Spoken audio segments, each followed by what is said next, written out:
Olá, nós estamos aqui no estúdio multiplataforma pela Rádio e TV Câmara de Bauru, acompanhando 6 meses, 180 dias da pandemia que mexeu com todos os continentes no mundo, na Europa, no Brasil, na Ásia, no Japão, na África, em todos os países. Isso teve uma dimensão que mudou a forma como a humanidade está lidando com uma doença ainda desconhecida. E no meio do caminho, 6 meses depois, ainda com uma série de incertezas, para poder compartilhar com você, pela Rádio e TV Câmara, a experiência de quem tem o olhar acadêmico, é professor universitário, médico, infectologista, e também da experiência de gestão, porque ele foi secretário municipal de saúde aqui em Bauru, participou do Conselho Municipal dos Secretários em todo o país e acompanha de perto, junto aos seus colegas também, como cada um viveu a experiência com o coronavírus, a Covid-19. Obrigado, médico Fernando Monte, de nos receber aqui em multiplataforma. Boa tarde, é um prazer, Nelson, estar aqui presente e poder compartilhar algumas dos conhecimentos e grande parte de incertezas que nós ainda temos sobre esta questão. É importante estar sempre partilhando isso com a sociedade.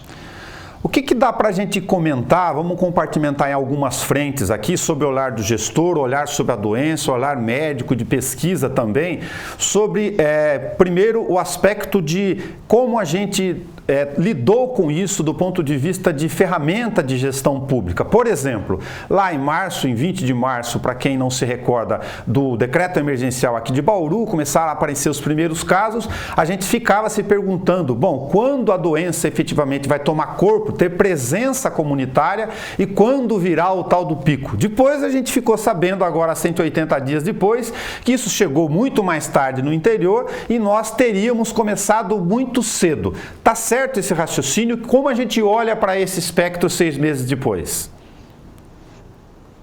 Não, eu acredito que esse raciocínio está certo e eu acho que ele é um produto da nossa diversidade. Uma diversidade do país e uma diversidade mesmo dentro dos estados. Então, quando você pega um estado, como é o estado de São Paulo, que é um estado mais homogêneo, você percebe que a ocorrência da doença se deu em diferentes momentos, em diferentes regiões.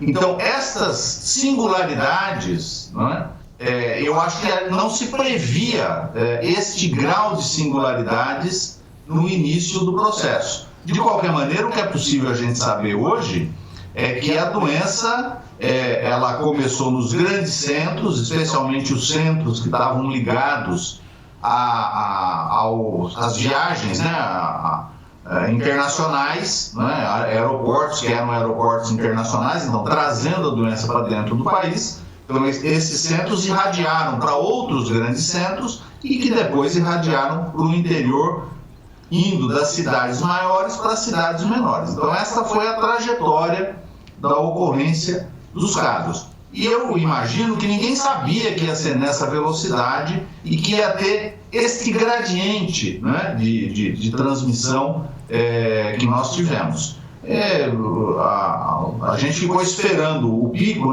todo mundo falava lá em março, mas quando que vai ser o pico? Já estamos no pico, não estamos no pico? O tempo passar para ver se isso se confirma.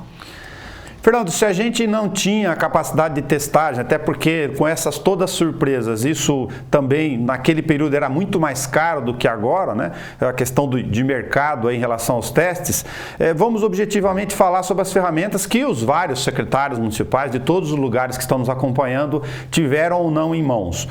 Alguns realizaram muito teste drive-thru, e outros realizaram testes rápidos. Inclusive o governo federal comprou em vários lugares do país, através da Universidade de Pelotas, o teste rápido. Mas acompanhamento monitorado, seccionado ou sequencial, estratificado, com o chamado inquérito sorológico, dividindo por regiões, idade, e também fazendo isto periodicamente, pelo menos uma vez por mês. Tem alguns lugares que falam que era necessário fazer 15 dias. Não sei se algum lugar efetivamente fez, eu desconheço que algum fez. Se tivessem esses elementos todos na mão, os gestores teriam melhor condição de lidar com ela, a doença? Eu acredito que teriam, e aí você teria que ter o chamado teste diagnóstico. Eu acho que aí é importante explicar uma coisa, que é o seguinte: não tem muita importância se o teste é rápido ou se o teste vai para o laboratório e demora um tempo maior para ser confeccionado e ter o resultado, desde que ele identifique o vírus. Então, você tem testes rápidos que demoram mais para identificar o vírus. O processamento demora aí 24, às vezes em alguns laboratórios até 48 horas, e você tem testes rápidos que detectam o vírus. Ambos podem ser usados e deveriam ser usados para se fazer o diagnóstico. E há testes rápidos que são os testes chamados sorológicos. Assim como há testes mais demorados, que são testes sorológicos. Os testes sorológicos, eles não são bons instrumentos de diagnóstico. O que significa isso, para as pessoas conseguirem compreender? O que significa ser diagnóstico? Significa o seguinte: eu estou de frente de uma situação e eu preciso saber se aquele indivíduo tem o problema ou não, tem a doença ou não, se ele é um positivo ou não. O teste que eu tenho que usar, se ele for um sintomático, eu quero saber se ele está com a doença, é o teste que detecta o vírus. Não adianta eu usar um teste que detecta o anticorpo, porque demora para o anticorpo ficar positivo, né? Já, se eu quiser fazer um inquérito na população, saber, olha, quantos % da população já tiveram contato com esse vírus, aí eu posso usar o teste sorológico. No caso de Covid, há uma série de problemas em fazer isso, mas, enfim, esta é a forma que se opera com esses tipos de teste. Então, o que nós deveríamos ter, na época apropriada, e estamos tendo hoje, de alguma maneira, fazendo essa metodologia, frente ao caso suspeito, você faz um teste que detecta o vírus. E a gente deveria, então, se o indivíduo for positivo, você isola esse indivíduo e nós deveríamos fazer o teste nos contatos desse indivíduo.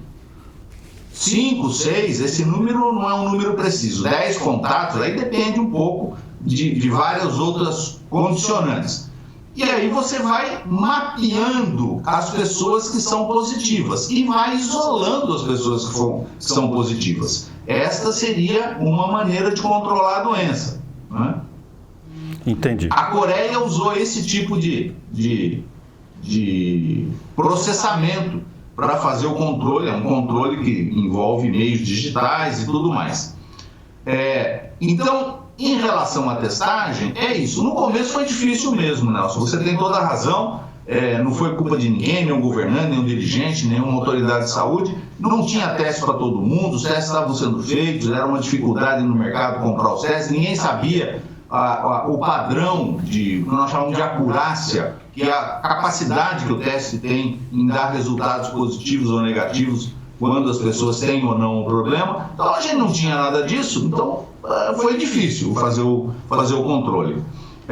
Eu acho que nós fizemos um bom controle no começo da pandemia, porque dizer assim, mas foi bom ou não foi bom fazer o chamado isolamento social? Bom, não dá para saber quanto que a gente teria de caso. Há modelos matemáticos, mas a gente não sabe exatamente quanto que a gente teria de caso se a gente tivesse deixado ao natural e não tivesse feito o isolamento social. É possível que a gente tivesse muito mais casos, várias vezes mais casos do que a gente teve. Então, eu acho que foi bom a gente fazer. Agora, voltando, para ficar claro essa questão dos testes. É o seguinte: quando eu testo para saber se o indivíduo tem ou não a doença, eu vou lá verificar se o sujeito está com o vírus, eu estou olhando o presente.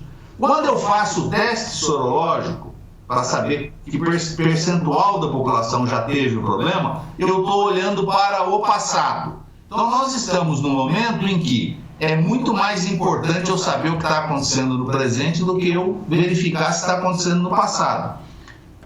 Por que alguns locais fizeram essa investigação do passado? Eles queriam testar, ver se a população rapidamente ficava positiva num contingente grande, o que eles chamaram de imunidade de rebanho. Eu odeio essa expressão, porque ela remete ao gado, né? Uma expressão boa para pecuarista, para a área da saúde humana não é tão boa. Eu chamo de imunidade coletiva. Então eles testavam para ver se essa imunidade coletiva ia chegar rapidamente, e se viu, hoje já se sabe isso, que a imunidade coletiva vai ser algo que vai ser muito prolongado o tempo para a gente chegar a ela. Se a imunidade coletiva se sabe hoje, 6 meses depois, que ela ainda é muito prolongada, aquela ideia inicial que nós conversamos lá sobre alguns aí profissionais que, enfim, posicionaram de expor o vírus para todo mundo, seria um desastre nessa condição. Seria um total desastre. Aquilo foi uma das maiores bobagens que se pensou naquele momento, foi essa ideia. Era uma ideia assim: deixa ao natural, deixa a doença acontecer naturalmente. Quem pegar, pegou. Quem, eventualmente, nós vamos ter os óbitos, que são decorrentes da doença, mas pelo menos rapidamente a gente deixa as pessoas imunizadas e aí a doença se extingue. Porque eles usaram, viu, Nelson, uma coisa interessante de dizer. Para fazer essa afirmação, eles usaram um modelo do sarampo. Mas o sarampo é de 5 a 15 vezes mais rápida a transmissão do que o Covid. Então, o modelo não se ajustou bem. Bom, por que era bobagem? Por que hoje nós sabemos que era bobagem? Primeiro, você ia deixar o natural, ia ter muito mais caso, ia ter muito mais óbito, ia congestionar o hospital, não ia ter como atender todo mundo, enfim, ia morrer mais gente desse problema. Isso em si já é um problema. Segundo, você não ia alcançar rapidamente essa imunidade para controlar a doença pelo alcance da imunidade. Por quê? Porque ela demora para ter grandes contingentes populacionais positivos. E em terceiro lugar, que é uma coisa que nós estamos decifrando agora a respeito da doença, é que para esse modelo funcionar, você não pode ter recorrência da doença, que é como acontece no sarampo. O indivíduo teve sarampo uma vez na vida, acabou, nunca mais ele vai ter sarampo, ele está imunizado para sempre. E o que nós estamos vendo é que Covid pode acontecer uma vez e outras vezes na vida. O indivíduo não fica protegido pelo fato de ter a doença. A gente está ainda sobre a ideia do risco da reinfecção. Exatamente. Se a gente tem esses elementos e tem aqui, olhando para o gráfico de Bauru, e isso serve de referência para o comportamento da doença, com características peculiares de acordo com algumas questões de mobilidade, situação de higiene, situação epidemiológica, sanitária ou característica, enfim, de cada lugar, a gente tinha alguns medos lá atrás, né? Vou citar alguns rapidinhos aqui. De que se esticássemos a doença e ela viesse para o inverno, a gente ia ter muito mais problema, por exemplo. Pois é, essa ideia do inverno também é uma bobagem aqui na nossa realidade.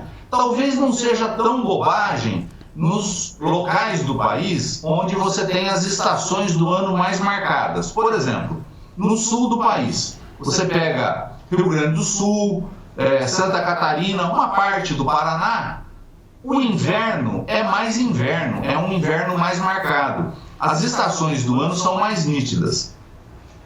No caso nosso aqui, que nós estamos numa zona subtropical, as estações do ano não são tão nítidas e tão marcadas, não é?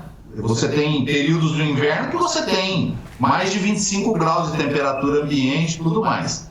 Então, isso faz com que a incidência de doença respiratória, de outras doenças, não necessariamente a Covid, como por exemplo a influenza, não aconteça no inverno como acontece predominantemente em outros locais. Aqui nós temos gripe no inverno, no verão, no outono, primavera, isso não é tão marcado. Então, para a nossa realidade, ter o receio de que o vírus se encontrasse com o inverno é uma coisa que não teria muito sentido, porque eu não acredito que isso elevaria a transmissão e a ocorrência da doença de uma maneira significativa.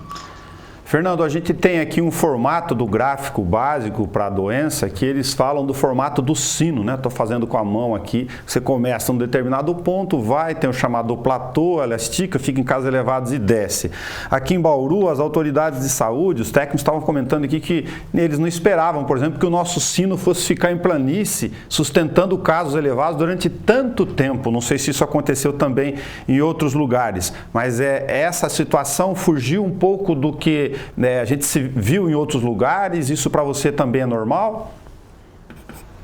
Então, eu acho, Nelson, que essa foi a situação do país, né? O país, essa história do sino, né, deste gráfico em forma de sino, que é o tal do pico, né? Isso tinha acontecido, estava acontecendo e rapidamente aconteceu na Itália, aconteceu na Espanha. Então, em alguns países europeus teve essa forma do sino. Muito bem.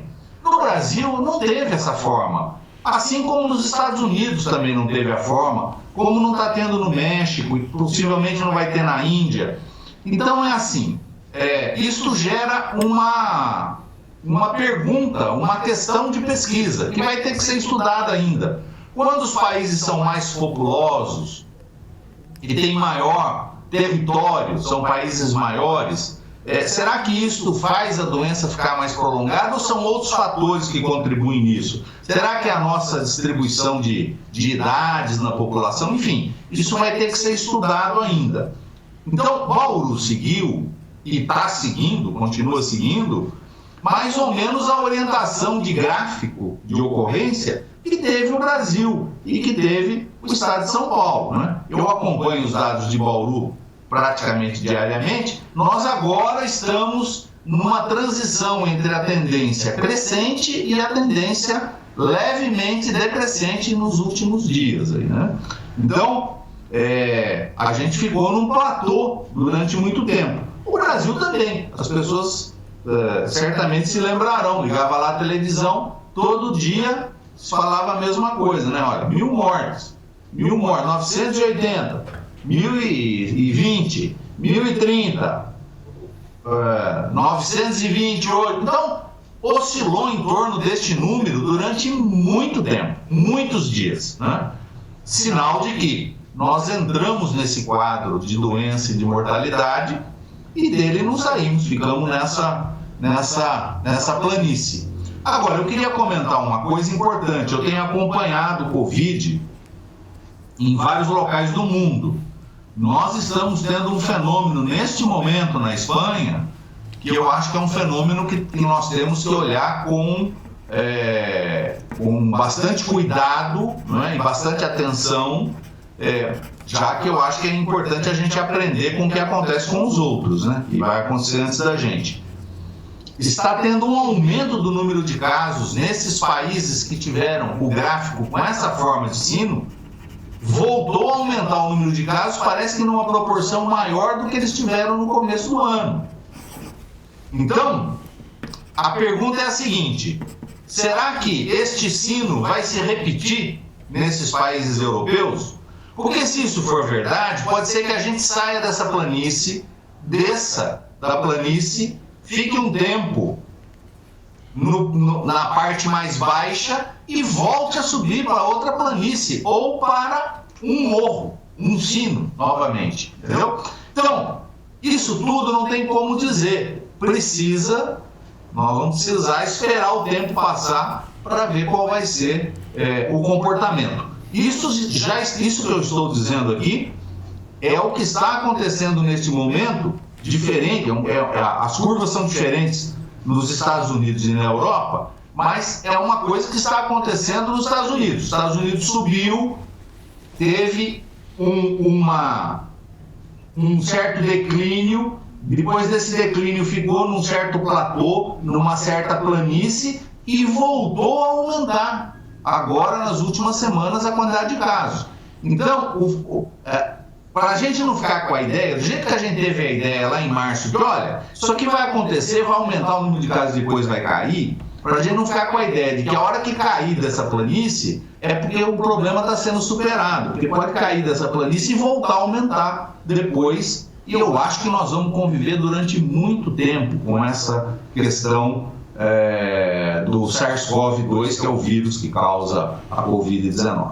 Ou seja, se nós estamos gravando aqui com 6 meses dela, até para fazer um momento histórico aqui de acompanhamento dessa doença peculiar e olhando para frente, que a gente vai acompanhar ela durante muito tempo no ambiente nosso de convivência na sociedade, nós temos que incorporar então essas ideias de pouco toque ou restrições de aglomerações, isolamento e proteções como máscara, higiene de mãos, como algo muito prolongado, talvez, se for o caso, permanente?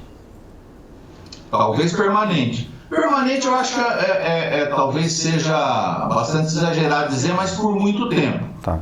Acho que uma demonstração disso, Nelson, é o seguinte: nós acabamos de ver nas últimas semanas aí, feriado 7 de setembro, uma grande aglomeração em praia, balada, barzinho, enfim, o país viveu uma grande aglomeração, porque eu acho que as pessoas estavam cansadas de ficar em isolamento social, uma série de coisas. Isso aqui que eu estou falando não é um julgamento sobre o comportamento das pessoas. Eu estou só constatando isso do ponto de vista do que isso implica nas questões de saúde. Então, veja, nós vimos isso: praia lotada, barzinho lotado, balada e tudo mais. Isso aconteceu agora, 7 de setembro, por aí perto de 10 de setembro. É só esperar o tempo passar. Nós estamos há praticamente 8 dias desses eventos de aglomeração. Nós vamos ver a quantidade de casos aumentar. Certamente isso vai acontecer. Porque se não acontecer isso, se isso for algo que não aconteça, é porque todos os modelos que nós temos sobre a doença não são corretos. Tem alguma coisa que nós não estamos captando nos modelos. Mas tudo leva a crer, isso foi o que aconteceu em outros países, possivelmente essas curvas de aumento que está tendo na Europa se devem a isso. Você relaxa, a doença aumenta. Você restringe, a doença diminui. Você relaxa de novo, a doença aumenta de novo. Então, essas regras, uso de álcool gel, lavar a mão frequentemente, usar máscara, a distância entre as pessoas, né? Por exemplo, é difícil, a gente encontra eventualmente alguém que cumprimentava com aperto de mão, com abraço, com beijinho, e não é mais dessa maneira. É estranho, porque nós estamos acostumados a isso. Mas de qualquer maneira, isso vai ter que ser respeitado para que a gente não retorne com uma maior quantidade de casos. Eu acredito que durante muito tempo nós vamos levar isso em frente. A mesma coisa é a questão das escolas. As escolas vão ter que se adaptar, os espaços coletivos que nós temos vão ter que se adaptar, e nós vamos ter que incorporar aquilo que eu falei no começo, a testagem de casos, de pessoas suspeitas, de contatos dos casos. Eu acho que nós vamos ter que ter todo um procedimento para continuar lidando com a doença. Fernando, então a gente tem comportamentos diferentes, você já comentou alguns fatores. Nós temos, por exemplo, a ideia de que quem já pegou não vai ter mais problema de transmitir, dependendo da curva do comportamento não é bem assim. Você comentou o episódio da Espanha e também outras questões, por exemplo, que num determinado momento a doença deixa de circular, já sabemos que a maioria é assintomática, ou seja, temos alguns vetores ainda para acompanhar desta forma do comportamento definitivo, consolidado da Covid? Isso mesmo. Na verdade, tem vários conhecimentos que a gente vai mudando na medida que a doença vem acontecendo. Por exemplo, nós médicos, lá no comecinho, aconselhamos as pessoas que tinham sintoma que não procurassem o serviço de saúde, que ficassem em casa se o sintoma fosse leve e não deveriam procurar. Depois nós detectamos que havia um tempo, decorre mais ou menos um tempo em torno de 5, 7 dias para o agravamento dos casos. E aí essa regra mudou. Nós falamos, olha, precisa procurar o serviço de saúde. Aquilo que a gente dizia que não precisava procurar, estava errado, não deve ser assim.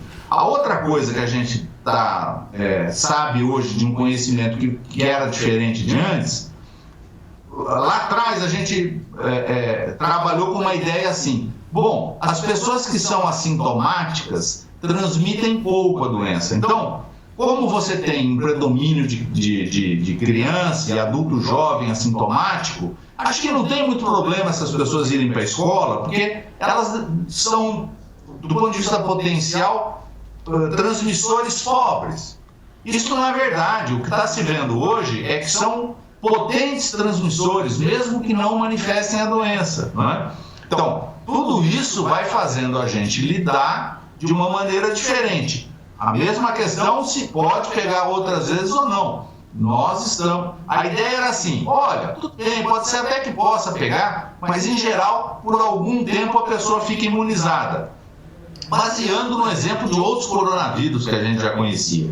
Não é verdade, tem gente que no intervalo de 2 meses teve comprovadamente 2 infecções diferentes. Então, É possível que a pessoa tenha muitas vezes? É possível. A gente imaginava que isso fosse mais difícil logo no começo. Então, eu acredito o seguinte, em relação à Covid, neste momento, com o que nós sabemos e com o que nós não sabemos, nós temos que trabalhar com a seguinte ideia: nós precisamos ser humildes,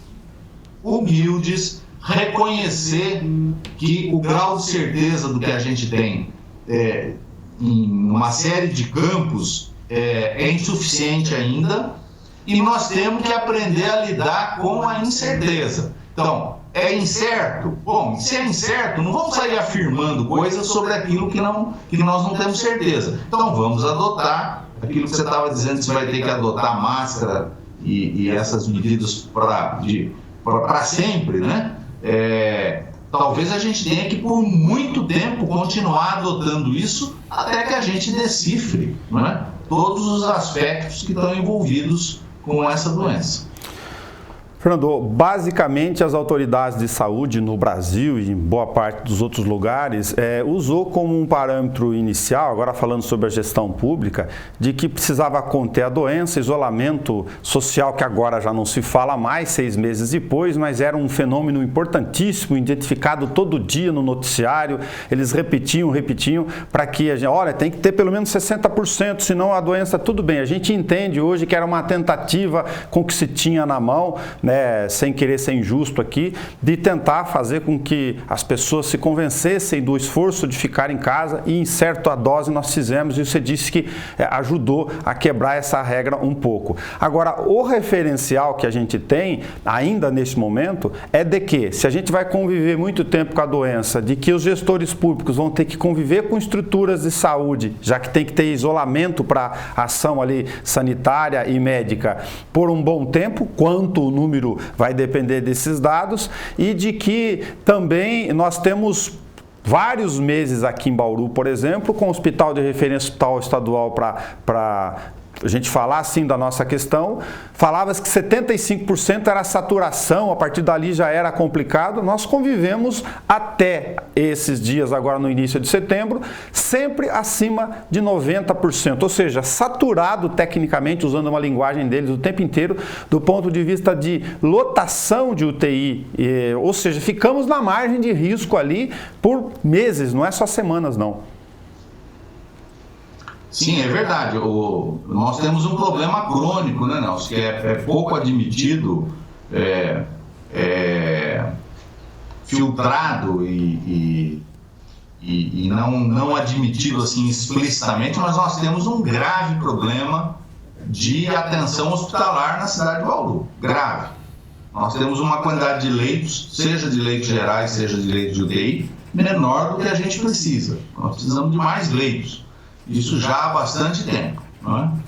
E isto se reflete também nos leitos de terapia intensiva e nos leitos que foram destinados para a Covid e tudo mais. Bom, nós vivemos uma situação, em tempos recentes agora, isso que você está dizendo, que nós vivemos no limite do risco máximo, né? Eu não acompanhei isso de dentro dos hospitais, mas acompanhei isso pelas notícias na imprensa, pelos boletins que eram divulgados pelos órgãos, pelas autoridades de saúde, e eu vi o seguinte: a gente ficou ali correndo um risco enorme, porque a gente estava no limite da capacidade, Se acontecesse um pouquinho mais de casos, a gente já ia ter uma dificuldade de onde colocar essas pessoas para se fazer o tratamento. Então, esse é um pensamento para o futuro, né? Bauru precisa ter no futuro um equacionamento da área de assistência hospitalar, porque essa área está aquém das necessidades que nós temos na sociedade. E uma coisa que eu queria comentar, você falou sobre o isolamento social. Eu acho que o isolamento social, ele foi uma medida que foi se esgarçando, foi deixando de ser usada, porque ela revela de uma maneira muito cruel a desigualdade que o país tem, né? Eu acho que você tem segmentos sociais onde não era difícil fazer esse isolamento social, e você tem segmentos sociais onde é muito difícil, pelas condições de vida, de trabalho, pelo jeito que as pessoas obtêm renda, é muito difícil fazer o isolamento social. Eu acho que isso tudo foi desnudado com o advento da Covid-19. Eu espero que sirva, a minha esperança é que isso sirva para a gente corrigir esses defeitos. Muita gente diz assim, o mundo vai ser melhor depois da Covid. Eu não sei, eu não tenho tanta certeza assim. Eu acho que pode ser melhor e pode ser pior também. Tem gente que imagina que nós vamos sair melhores, né, desse quadro da epidemia de Covid. Eu tenho dúvidas se nós vamos sair melhores. Eu acho que podemos sair como sociedade melhores ou piores. A esperança que eu tenho é que a gente, a partir das constatações que nós tivemos e escancaramento das nossas desigualdades sociais, que a gente possa fazer ações para que a gente diminua as nossas desigualdades, porque nós temos uma sociedade que é muito desigual em relação aos seus meios e às suas possibilidades. Fernando, a gente tem de um lado a pesquisa de plasma, que é uma aposta ainda em andamento. O ministro nosso aqui de Bauru, para citar, que é bauruense, experimentou a nitazoxanida, Anita, né, no nome popular, nitazoxanida, o nome dela. Ainda não tem resultado sobre isso, mas aposta-se que seja, do ponto de vista da contenção inicial da doença, um fator de que, se a experiência in vitro valer para a questão humana, possa conter até em 94% a replicação viral. Não se tem dado disso, não sei se é só um chute no meio do caminho, mas o fato é que oficialmente foi feito. Mas a vacina é a nossa grande questão mesmo. Os russos já estão lançando lá, a Oxford está aqui falando no começo do ano que vem. Ou seja, dois elementos, pelo menos, do ponto de vista dessa questão, além do plasma aqui. A vacina continua, do ponto de vista de vírus, sendo o referencial mais seguro ou aquele de maior determinação do ponto de vista de cura? Bom, em primeiro lugar, da questão dos medicamentos. Nós vamos ter que esperar mesmo, os estudos estão sendo feitos, né? Por exemplo, com a Anita, que é um dos estudos. De antemão, veja, eu acho que tem que esperar o estudo. Na verdade, sem o resultado do estudo não dá para dizer nada. Mas eu acho assim, nós não encontramos ainda, não detectamos, mesmo nos que estão sendo estudados, um medicamento que seja surpreendentemente impactante. Porque senão, isso é uma coisa fácil de constatar. Quando você precisa estudar com muita profundidade para ver se tem diferença no tratamento, é porque ele não é surpreendentemente impactante. Então, acho que a possibilidade de achar um medicamento é menor. Uma possibilidade importante é a vacina, mas a vacina, eu acho que a gente tem que vender a ideia correta para a sociedade, para a população. Então é o seguinte, as pessoas estão falando de vacina como se já tivesse sido desenvolvida uma vacina eficaz. Isso não aconteceu ainda. Nós não sabemos qual é a eficácia que essa vacina vai ter quando ela for aplicada em larga escala. Ou seja, o que é a eficácia? É o quanto percentual de pessoas que ela protege. Então, uma vacina com 60% de eficácia, em cada 10 pessoas que tomarem a vacina, 6 ficam protegidas. Uma vacina com 80% de eficácia, em cada 10 pessoas que tomarem a vacina, 8 ficam protegidas. Então, eficácia é isso, em quantos por cento dos que tomam a vacina funciona. Nós não sabemos qual vai ser essa eficácia. Essa eficácia pode ser também de dois tipos. Pode ser para não pegar a doença. Então, por exemplo, vacina de poliomielite. Ela é dada para que a criança não tenha poliomielite, não pegue a doença. Então, funcionou. Faz 30 anos que nós não temos poliomielite no Brasil por causa das campanhas de vacinação. Então, pode funcionar desse jeito. Pode funcionar sem que evite que a pessoa tenha a doença, mas que evite formas graves. A vacina da gripe tem um pouco essa lógica, dela atenuar a gravidade em segmentos mais vulneráveis. Bom, mas isso precisa de estudos que não foram feitos. Os chamados estudos de fase 3 são os estudos preliminares que vão estudar a eficácia da vacina. Então, o pessoal está contando com um dispositivo que é um dispositivo que ainda não está pronto na nossa realidade. Então, nós temos que aguardar. Acho que é muito esperançoso, acho que está sendo feito um esforço enorme, grandes somas de recursos estão sendo colocados nessa área de desenvolvimento e de pesquisa, e eu espero que a gente tenha uma vacina o mais rapidamente possível. A outra coisa que a gente não sabe é quanto tempo a vacina vai funcionar. Porque você pode desenvolver uma vacina que tenha eficácia alta, mas que ela tenha durabilidade baixa. E aí você vai ter que revacinar de tempos em tempos. Então, nós ainda estamos também nesse campo, num quadro de incertezas.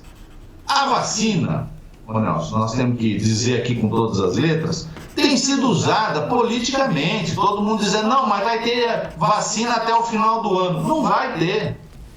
Eu não acredito que a gente tenha a vacina disponível antes da metade do ano que vem. Não acredito nessa possibilidade. E mesmo depois da vacina bem desenvolvida, vai ser um problema produzir a quantidade de vacina que a gente precisa. Por exemplo, num país como o Brasil, você vai precisar ir algo em torno de 100, 150 milhões de doses. Isso é muita vacina, não é fácil fazer esta quantidade de produto. Então, acho promissor, acho que nós temos que ter esperança. Há sinais de que talvez isso venha a superar a situação que a gente está vivendo agora, mas nós não temos elementos ainda para depositar grande confiança ou grande certeza de que a vacina vai funcionar e vai funcionar de forma prolongada. Bom, a gente enfrentou aqui ao longo desse período de 6 meses elementos naturais também da nossa desigualdade moral, intelectual ou de comportamento cultural da sociedade, né, Fernando? Negacionismo, alguns oportunistas lançando questões no meio, enfim, infelizmente, numa dificuldade gigantesca nas redes sociais de tentar disseminar aquilo que, do ponto de vista de informação, por exemplo, era razoável para fazer as pessoas se atentarem para aquele problema. Um enorme aprendizado. E eu lembro aqui para comentar com você, para a gente e partir para a nossa conclusão, que quando você lidava com outras doenças lá, ainda como gestor municipal, você falava das cepas, né? Da capacidade de determinado vírus de apresentar as suas mutações e se reorganizar no meio e aparecer de outras formas. No coronavírus ou no SARS-CoV-2, a gente já tinha, de certa forma, algum nível de modificação, não é o caso da minha citação técnica aqui, a gente não sabe nada sobre isso ainda. A questão da modificação viral, da possibilidade de mutação, Nelson, é o seguinte. Claro, todos os vírus sofrem mutações, às vezes essas mutações mudam muito a estrutura viral e às vezes não mudam muito. O que eles estão usando, por exemplo, para a vacina, eu acho que o interesse em saber desta mutação é predominantemente relacionado à vacina. O que eles estão usando para fazer a vacina é uma parte do vírus que é uma parte relativamente fixa em todos os coronavírus, né? Eles chamam de substância P, deram esse nome, substância P. Então eles estão usando esta substância, que são as espículas da parede, da cápsula do vírus, para produzir a vacina. Então eu acredito que se você desenvolver uma vacina com boa eficácia, eu acredito que a mutação viral, que é um problema que acontece, por exemplo, com vacina de gripe, não vai ser da mesma maneira com vacina para o SARS-CoV-2. Não vejo, claro, para saber mesmo, só esperando acontecer, mas eu acho que não vai ser da mesma forma. Agora, todos os vírus sofrem mutações. Por exemplo, o SARS-CoV-2 que nós estamos vivendo agora é fruto de mutações na natureza, possivelmente de vírus que viviam em animais e acabaram se adaptando ao homem, e aí tem uma capacidade de propagação. Enfim, a humanidade precisa aprender a conviver com a natureza de uma maneira mais satisfatória o tempo todo. Se a gente continuar nesse grau de maus tratos, né, para não dizer destruição, maus tratos à natureza, vai ser difícil a gente sobreviver como espécie ao longo do tempo. Legal, Fernando, muito obrigado por você ter tido a paciência aqui de conversar conosco com as intempéries da questão da rede, da internet, né, que é natural, mas a gente conseguiu com o isolamento e a distância colher com você muitas contribuições em relação ao panorama aqui, depois de 6 meses de convivência com a Covid-19. Por favor, se você tiver alguma questão complementar, fique à vontade. Eu acho que a gente falou das coisas mais importantes aqui.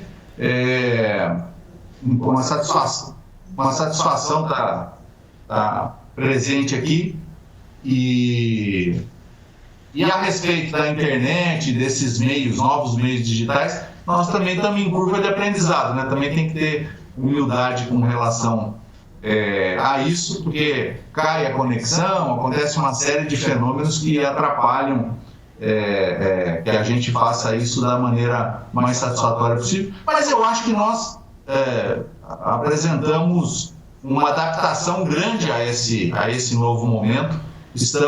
Eu sou de uma geração analógica, né? O meu cérebro funciona com um paradigma analógico, mas eu estou me adaptando cada vez melhor ao mundo digital. E foi um prazer estar aqui com vocês. Muito obrigado, Fernando Monte, que conversou conosco, nos ajudando do ponto de vista acadêmico, médico, de experiência que ele tem como gestor, infectologista, da sua especialidade, de entender um pouco mais dos aprendizados que a gente ainda tem pela frente, aquilo que está consolidado ou encaminhado, sobre 6 meses da Covid-19, o coronavírus que ainda está presente por um bom tempo na nossa comunidade. Cuide-se e até o nosso próximo encontro.